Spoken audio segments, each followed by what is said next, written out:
Hello बच्चों, मैं प्रवीण तिवारी। मैं अपना ये वीडियो उत्तर प्रदेश अधीनस्थ सेवा चयन बोर्ड यानी यूपी ट्रिपल एससी को आधार बना करके बना रहा हूँ, जिसमें मैं आपको मैथमेटिक्स और रीजनिंग के क्वेश्चन की प्रैक्टिस करवाऊँगा जो कि प्रीवियस एग्जाम्स में आए हुए हैं। आप कंटिन्यूस हमारे वीडियो को फॉलो करते रहिए और देखते रहेंगे तो आपको ये अपनी परीक्षाओं में या जो भी आने वाली परीक्षाएँ हैं यूपी ट्रिपल एससी के अंतर्गत, उन सभी में बहुत ही सहायक होगी। ठीक है, तो हम देखते हैं किस तरीके के क्वेश्चंस आते हैं, उनको कैसे हल किया जाता है। ओके,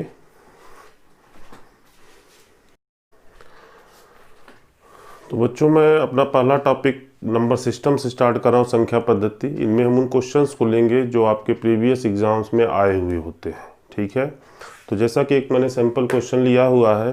क्वेश्चन आपका ये कहता है कि 50 से कम 3 के सभी धनात्मक गुणांकों का योगफल क्या होगा। ठीक है, यानी 3 के जितने भी गुणज होते हैं, मल्टीपल गुणज, इनका योग कितना होगा, कहाँ तक, 50 तक, 50 से कम। 3 के सभी गुणज जो 50 से कम है वो कौन कौन से होंगे, पहले आप ये देख लीजिए। देखिए, जैसे 3, 6, 9, 12, इस तरीके से करके 48 तक होंगे, क्योंकि 16 3 48। अब इसके बाद वाला जो गुणज होगा 17 3 51, वो आपका क्या हो जाएगा, वो 50 के ऊपर चला जाएगा, तो हम वो नहीं ले सकते। हमको कहता है कि 50 से कम 3 के सभी धनात्मक गुणज का योग हमें देना है। तो मैं 3 से प्रारंभ करके 50 तक के सभी जो 3 के मल्टीपल होते हैं, गुणज होते हैं, वो आपके ये हैं 3 6 9 12 48। ठीक है, इसमें अगर देखिए थोड़ा सा मैं एक कॉमन ले लूँ 3, तो आपका 1 2 3 4 अप टू 16, यही हो जाएगा, यही हो जाएगा। देखिए यहाँ से कॉमन लिया आपने, 3 कॉमन लिया तो ये आपका 1 हो गया, यहाँ से लिया तो 2, यहाँ से लिया तो 3, यहाँ से लिया तो 4। इसी तरीके से आगे वाली संख्याओं में 5 6 7 8 अप टू 16 तक ही चला जाएगा। ठीक, यानी आपने इन सभी संख्याओं में से 3 कॉमन ले लिया। कॉमन का मतलब क्या होता है कि जो 3 का गुणनफल चल रहा है, सभी संख्याओं में 3 गुणा कर रहा है, वही हमने बाहर निकाल दिया। तो अब ये जो संख्याएं हैं 1 2 3 4 5 6 से लेके 16 तक, ये क्या है, ये प्राकृतिक संख्याएं हैं। ठीक है, ये प्राकृतिक संख्याएं हैं।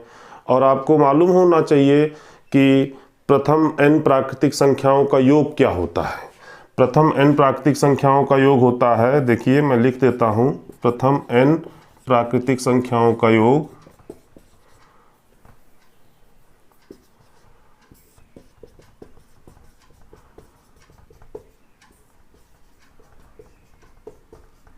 ये होता है n इंटू n प्लस 1/2।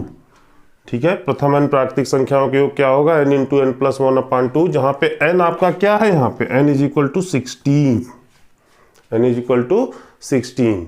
तो आपके प्रश्न का जो उत्तर होना चाहिए, आंसर होना चाहिए, वो क्या होगा, देखिए योग क्या हो जाएगा, ये 3 गुणे n इंटू n प्लस 1/2।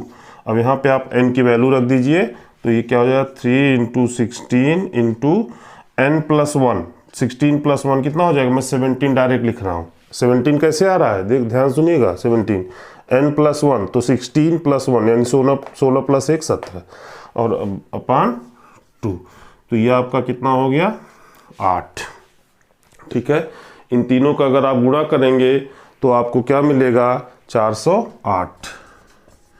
ये यानी 50 से कम 3 के सभी धनात्मक गुणांकों का योगफल होगा 408। ठीक है, ओके।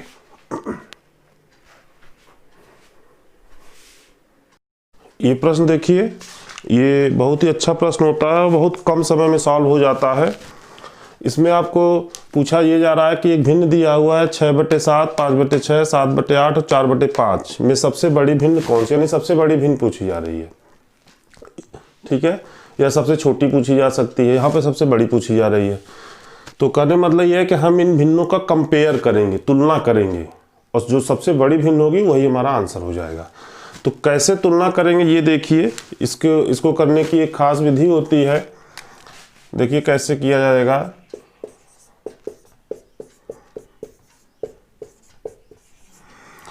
वैसे तो होता यह है कि आप सभी के हर को बराबर कर दीजिए, हर यानी डिनोमिनेटर बराबर कर दीजिए, तो ऊपर वाला अपने आप बताए कौन छोटा है कौन बड़ा है। तो ये एक लंबा प्रोसेस होता है, इसमें ना जा करके हम लोग एक शॉर्ट अप्रोच अप्लाई करेंगे। हमको करना क्या है, क्रॉस मल्टीप्लाई करना है। क्रॉस मल्टीप्लाई का मतलब समझ रहे हैं? क्रॉस मल्टीप्लाई का मतलब ये है कि जैसे इस 6 को इस 6 से गुणा करें तो ये 6 छंग 36 हो जाएगा और ये 7 पच्चे 35 हो जाएगा। ठीक है, ये बात समझ में आ रही है ना? ये देखिए 6 गुणे 6 36 और 7 गुणे 5 35। तो जिसके सिर पे जो गुणनफल जो आ रहा है, जो गुणनफल बड़ा होगा, जिसके सिर पे गुणनफल बड़ा आएगा वही भिन्न बड़ी मानी जाती है। तो जैसे कि ये 6 गुणे 6 36 और 7 गुणे 5 35, तो ये 36 आया यहाँ पे। 36 चूंकि 35 से बड़ा है तो 6/7 भी 5/6 से बड़ा है। ठीक है, तो चूंकि हमें बड़ा भिन्न लेना है तो ये वाली तो अभी इन दोनों में ये बड़ी हो गई। अब ये देखें कि और ये किससे बड़ी हो रही है। अब हम देखिए गुणा कराएंगे 7 गुणे 7।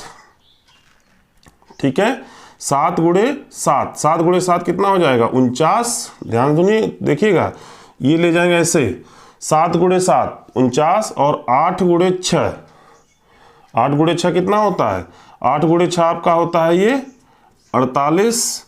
तो इस हिसाब से ये वाली भिन्न बड़ी होनी चाहिए। ठीक, यानी इन दोनों में 6/7 और 7/8 में अब 7/8 बड़ी हो गई।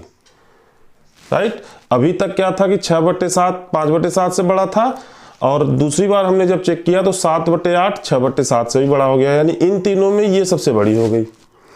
अब देखा जाए कि ये जो भिन्न बची हुई है तो इन दोनों की तुलना करा लिया जाए 7/8 और 4/5 की, इसमें जो सबसे बड़ा होगा वही ले लिया जाएगा। तो देख लिया जाता है 7/8 और 4/5 में। ऐसे ही करिए 8 गुणे 4, 8 गुणे 4 कितना हो जाएगा, ये 32 हो जाएगा, 8 चौक 32 और 5 गुणे 7 ये कितना हो जाएगा 35 हो जाएगा।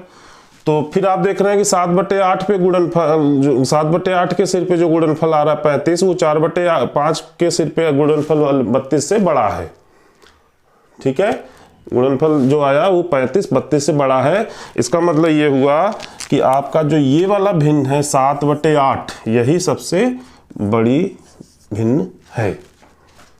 ठीक है, इसको ध्यान से समझिएगा कि दो भिन्नों को आपस में तुलना करना है। मैं एक एग्जांपल के तौर पे फिर से दिखा देता हूं। जैसे मैं 5/6 और 4/5 को ले लूं, या इसी को ले लें 6/7 और 5/6 को फिर से देख लीजिए। 6 गुणे 7 कितना हुआ 42 और 6 गुणे 5 कितना हुआ 30। तो चूंकि 42 30 से बड़ा है इसलिए 7/6 भी 5/6 से बड़ा होगा। इस तरीके से इस प्रश्न को किया जाता है। ठीक है, ओके बच्चों, ये प्रश्न देखिए, ये बहुत ही अच्छा प्रश्न है और परीक्षा में आने की संभावना भी रहती है और तमाम परीक्षाओं में आ भी चुका है। सबसे पहले प्रश्न देखा जाए कि जब एक प्राकृतिक संख्या n को 6 से विभाजित किया जाता है तो शेष 4 आता है। ठीक है, शेष 4 आता है। तो उसी संख्या के दोगुने यानी 2n को 6 से विभाजित करने पर शेष कितना आएगा। यानी n को 6 से विभाजित करते हैं तो शेष 4 आता है, तो 2n को 6 से विभाजित करेंगे शेष कितना आएगा। ठीक है, तो देखिए प्रश्न कैसे किया जाएगा, बहुत ही आसान प्रश्न है। अगर आपका कोई संख्या n है जिसको 6 से विभाजित करने पर शेष 4 आता है तो उस n का मान क्या हो सकता है, ये देखिए।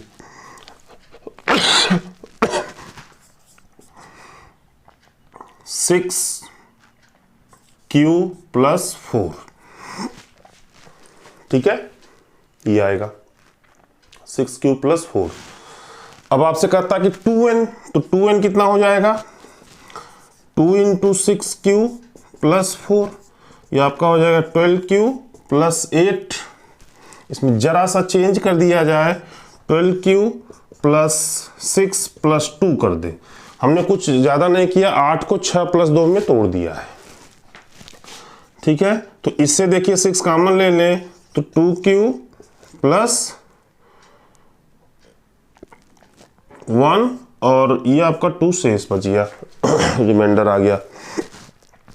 ठीक है, तो इसके वजह इससे ये पता चलता है कि इस पूरे संख्या में ये वाला हिस्सा तो 6 का गुणज है तो 6 से भाग जाएगा ही जाएगा, यही आपका शेष बच जाएगा। तो शेष आपका कितना बचा? शेष बचा आपका 2। अब इस प्रश्न को बिना कुछ किए डायरेक्ट करना है तो आपको कुछ ज़्यादा नहीं दिमाग लगाना है, बस आपको करना क्या है कि जो पहले केस में 4 शेष बच रहा था इसी को 2 गुना कर दीजिए। ठीक है, इसी को आप 2 गुना कर दीजिए। तो 4 गुणे 2 कितना हुआ? 8। 8 में को 6 से भाग दे दीजिए। 8 को 6 से भाग देंगे तो शेष 2 बचेगा। 6 एक कम 6, 2 शेष बच जाएगा। ठीक है, तो आपको ये क्वेश्चन देखते ही इस तरीके से हल करना है। सीखने के लिए आप समझ लीजिए कि इस तरीके से हल किया जाता है, लेकिन इसके जो क्विक अप्रोच है ये है।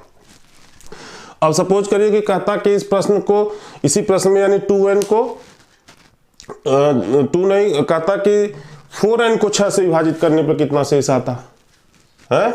4n को 6 से विभाजित करने पर कितना शेष आता? तो आप क्या करते कि 4 में 4 का मल्टीप्लाई कर देते, तो 4 चौके 16 हो जाता। 16 में 6 से भाग दे दीजिए, जो शेष बचेगा हो जाएगा। तो जो आपकी क्विकर अप्रोच है वो इस तरीके से होगी कि n को जितना मल्टीपल कराया जा रहा है आप बचे हुए शेष में उतना ही गुणा कर दीजिए। n में 2 का मल्टीप्लाई कराया गया तो हमने शेष में 2 का मल्टीप्लाई कर दिया। n में 3 का मल्टीप्लाई कराया था, यानी 3n पूछता तो हम इसमें 3 का 4 में 3 का मल्टीप्लाई कर देते। तो इस तरीके से ये क्वेश्चन आप देखते ही लगा सकते हैं विद इन अ सेकेंड। ठीक है, ओके बच्चों, इस प्रश्न को देखिए, ये भी बहुत अच्छा प्रश्न है और बहुत ही छोटा सा प्रश्न है ये। 11,284 तथा 7,655 को किसी 3 अंकीय संख्या से भाग देने पर समान शेष बचता है, तो वह संख्या, वह 3 अंकी संख्या क्या होगी? ठीक है, आपसे ही पूछा जा रहा है, तो बहुत ही आसानी से हम इसको हल कर सकते हैं। देखिए क्या करना होता है, इसमें एक रूल होता है, खासकर जब SCF पढ़ाता हूँ तो वहाँ पे बताता हूँ, तो इसमें भी मैं बता देता हूँ कि क्या रूल होता है कि अगर कोई भी संख्या इनको विभाजित कर सकती है, तो वो इनके अंतर को भी विभाजित कर सकती है।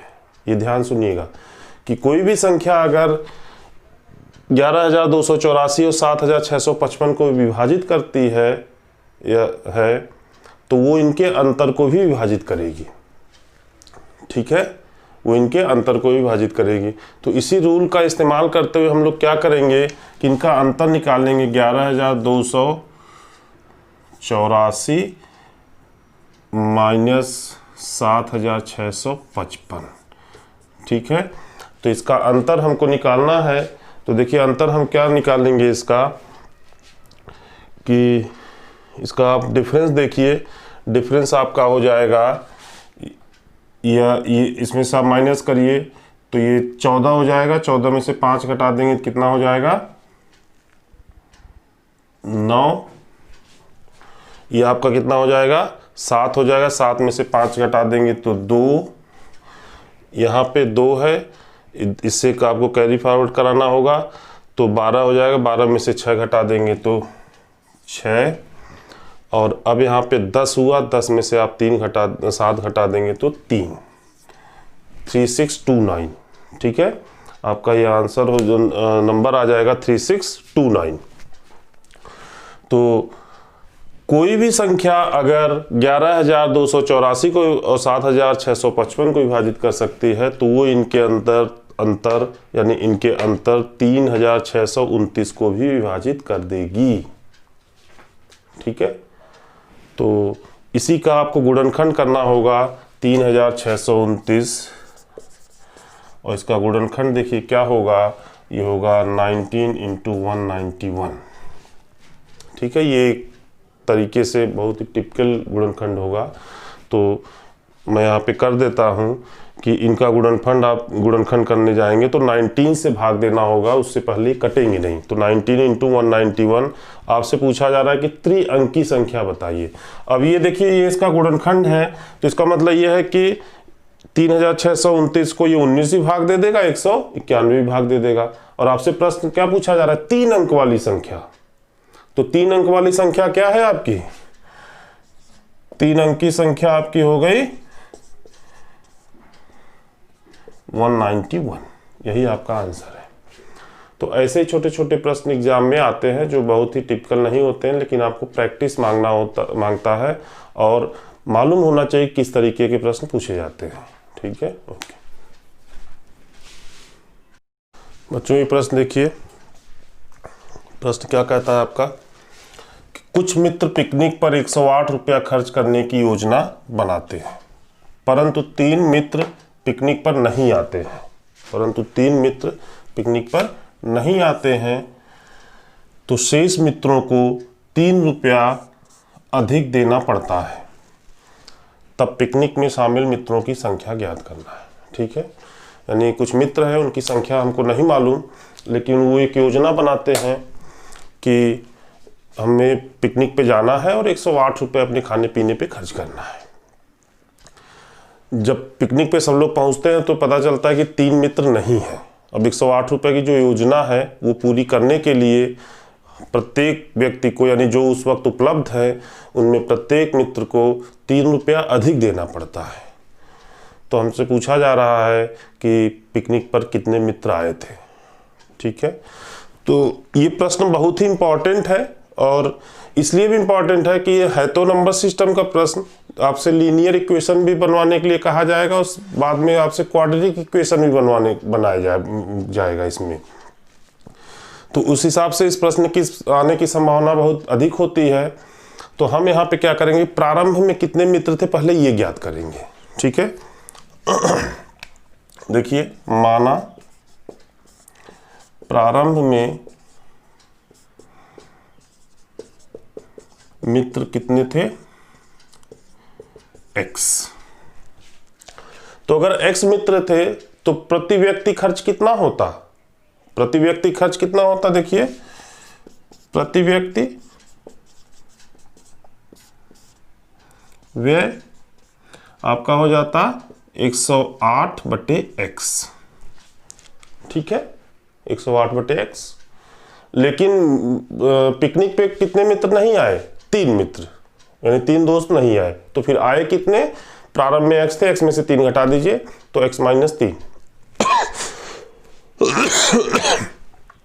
ठीक है, तो x-3। तो पिकनिक पे प्रति व्यक्ति खर्च कितना हो जाएगा,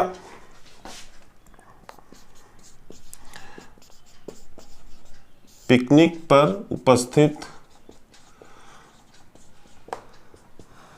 प्रति व्यक्ति खर्च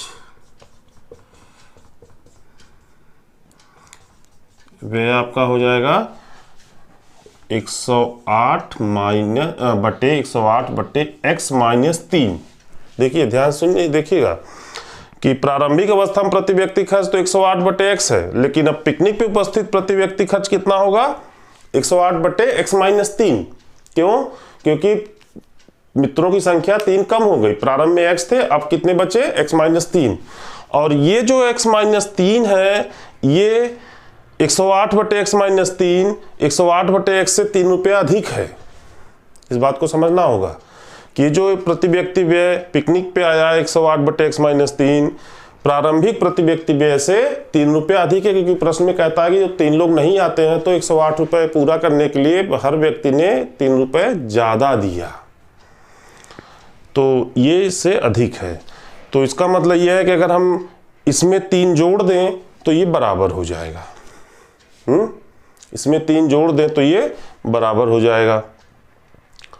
ठीक है, तो देखिए क्या हमारा रिलेशन बनेगा, रिलेशन हमारा ये बनेगा कि 108/x+3 बराबर 108/x-3। ये हमारा रिलेशन बनेगा, ये आपका रिलेशन बनेगा। इसको आपको सॉल्व करना होगा, और कैसे सॉल्व करना है ये आपको समझना होगा। ठीक है, तो थोड़ा सा मैं इसको सॉल्व करके दिखाता हूं, देखिए कैसे सॉल्व किया जाएगा।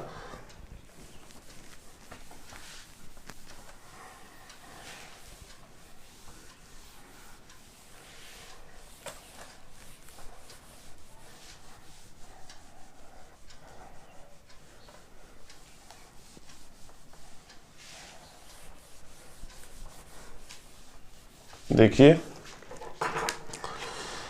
इस 3 को यहीं रहने देते हैं, 108/x को उस तरफ भेज देते हैं। 108/x को इस तरफ भेज दें तो ये आपका क्या हो जाएगा, 108/x minus 3 minus 108/x is equal to 3। ठीक है, अब इसको सॉल्व करने के लिए आप क्या करेंगे, इसका एलसीएम लेंगे। एलसीएम कितना होगा, x इंटू एक्स माइनस 3, तो आप सॉल्व करेंगे तो ये आपका 108x minus 108 into x minus 3 हो जाएगा।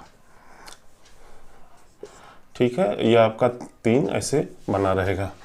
इसको और सिंप्लीफाई कर दिया जाए तो 180 नहीं था, 108 था।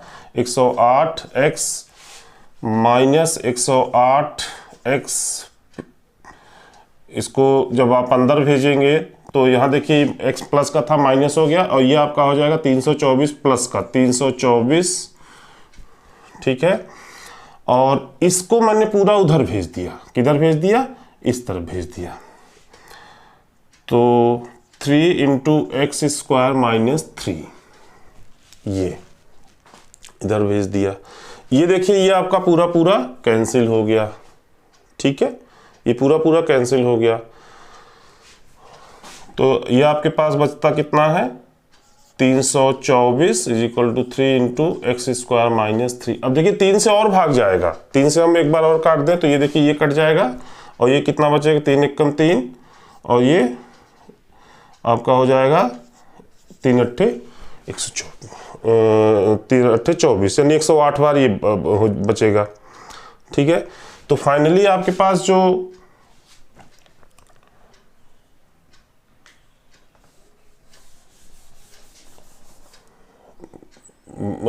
आएगा, आपके पास जो नंबर आएगा,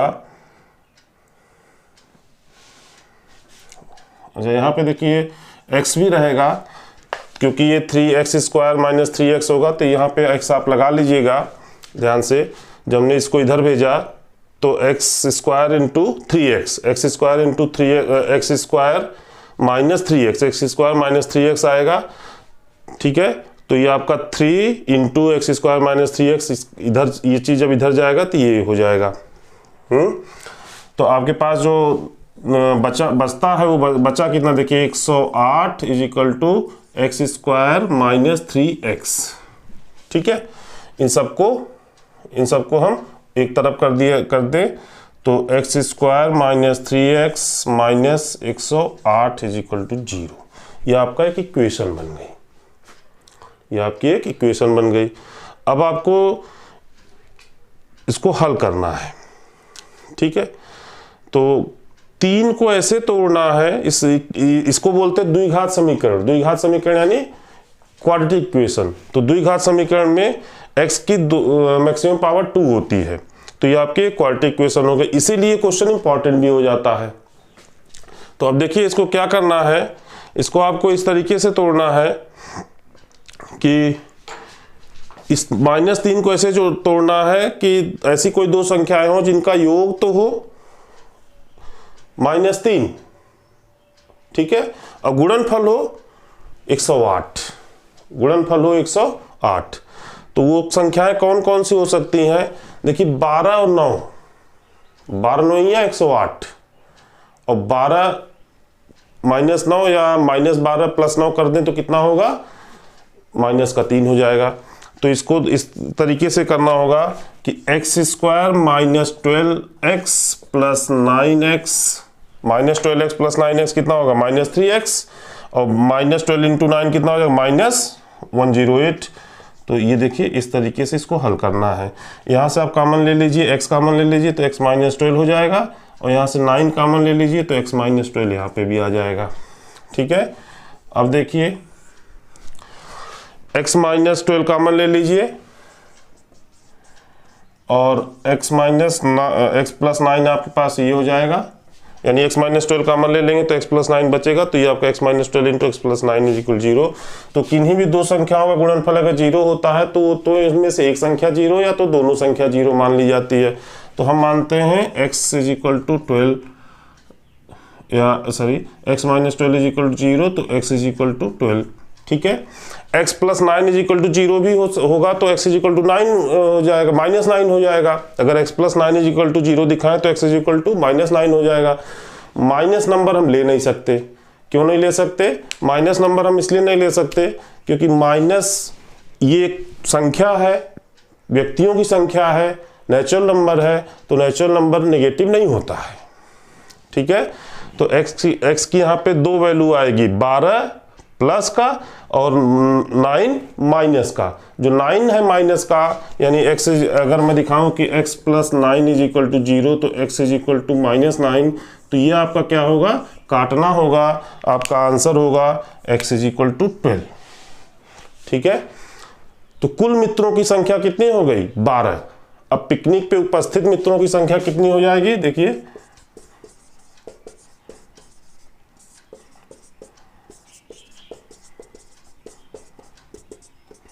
12 माइनस 3, 9 लोग रहेंगे, क्योंकि x माइनस 3 पिकनिक पे उपस्थित कितने थे? x माइनस 3, x की वैल्यू आपने निकाला 12, x की वैल्यू आपने निकाला 12, तो पिकनिक पे उपस्थित मित्र कितने हो जाएंगे? 12 माइनस 3, 9, यानी 9 मित्र पिकनिक पे उपस्थित हुए।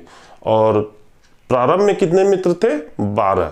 जैसा पूछा जाए वो आपको आंसर देना। अगर प्रारंभिक मित्र पूछता है तो 12, उपस्थित मित्र पूछता है तो 9। ठीक है, ओके।